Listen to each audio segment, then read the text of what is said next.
Assalamualaikum warahmatullahi wabarakatuh. Apa kabar anak-anakku semua? Ibu berharap kalian dalam keadaan sehat, tetap semangat belajar, walaupun kita belajar di tengah pandemi ini. Silakan kalian catat hal-hal yang akan ibu sampaikan, karena di akhir pembelajaran nanti ibu berharap kalian bisa menuliskan peta konsep mengenai teks laporan hasil observasi. Apakah kalian pernah mengamati sebuah benda, sebuah objek? Kemudian yang kedua, apa yang kalian amati ketika kalian melihat sebuah benda atau objek?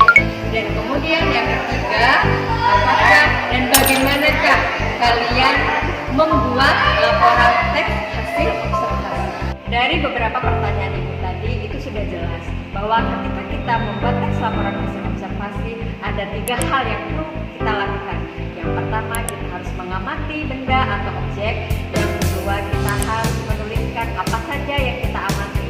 Dan yang ketiga, kita harus menuliskan laporan hasil observasi dengan baik.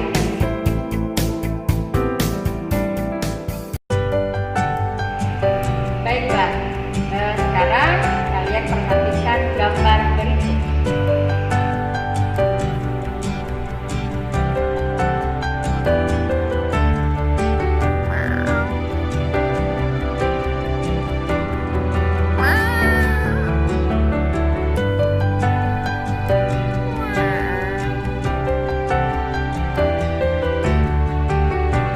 Gambar apa yang kalian amati tadi?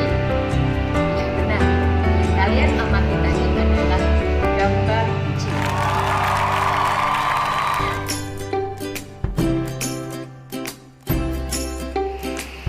Artinya, secara tidak langsung kita sudah melihat dan mengamati kucing tersebut. Ketika kalian mengamati atau melihat kucing yang ada di sekitar kita, maka kita sadari secara tidak langsung kita sudah belajar yang namanya mengamati sebuah benda, baik itu benda mati ataupun benda. Selanjutnya kita akan belajar lebih dalam lagi mengenai teks laporan hasil observasi. Teks laporan hasil observasi adalah teks yang mengemukakan fakta-fakta yang kita peroleh dari hasil pengamatan, bukan berasal dari imajinasi. Hal ini menegaskan bahwa teks laporan hasil observasi adalah teks yang benar-benar terjadi, fakta yang sudah pernah kita amati. Selanjutnya, sifat teks laporan hasil observasi itu yang pertama bersifat informatif, yang kedua bersifat komunikatif, dan yang ketiga bersifat objektif.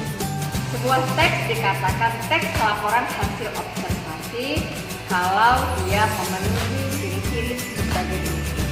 Yang pertama, teks laporan hasil observasi terdiri atas pernyataan umum dan pernyataan bagian.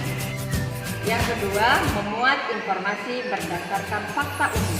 Yang ketiga, bersifat objektif. Keempat, isi teks harus ditulis secara lengkap. Struktur teks itu sendiri dibedakan atau dibagi menjadi 2 bagian. Yang pertama, pernyataan umum. Yang kedua, aspek yang dilaporkan ini dibagi menjadi 2 bagian. Yang pertama, deskripsi bagian. Yang kedua, deskripsi manfaat. Deskripsi bagian adalah hal umum tentang objek yang akan dikaji. Penjelasan mengenai objek, kemudian bagian-bagian dari objek tersebut dibahas atau dikaji secara rinci di bagian deskripsi bagian ini. Di bagian terakhir ini adalah deskripsi manfaat. Pada bagian deskripsi manfaat ini, disinilah objek atau benda yang akan kita amati dituliskan manfaat dan fungsinya dalam kehidupan kita.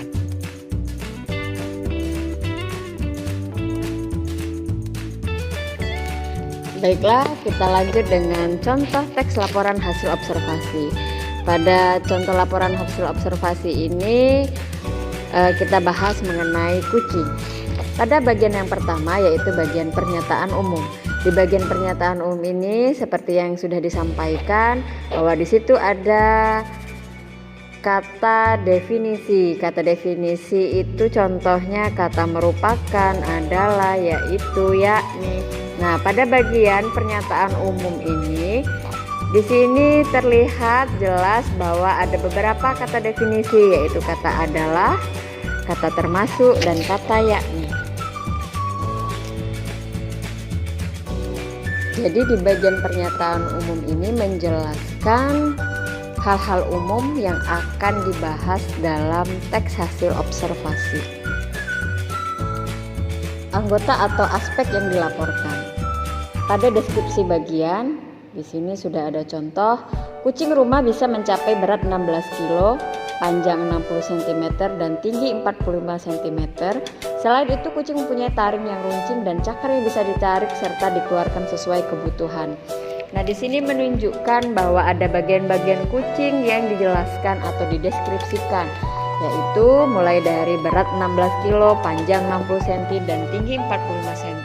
Kemudian deskripsi bagian lain yang dijelaskan taring yang runcing dan cakar yang bisa ditarik. Nah, di situ jelas bahwa teks di bagian ini menjelaskan bagian dari seekor kucing. Di bagian yang terakhir adalah deskripsi manfaat.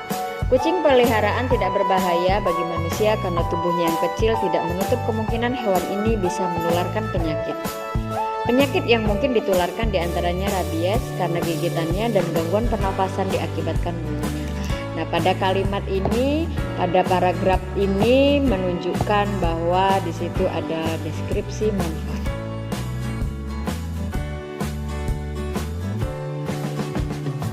Demikian materi yang disampaikan hari ini mengenai sifat laporan hasil observasi, ciri laporan hasil observasi, dan yang terakhir adalah struktur laporan hasil observasi. Ibu berharap kalian bisa menuliskan peta konsep mengenai teks laporan hasil observasi. Demikian pembelajaran kita hari ini. Ibu akhiri. Assalamualaikum warahmatullahi wabarakatuh.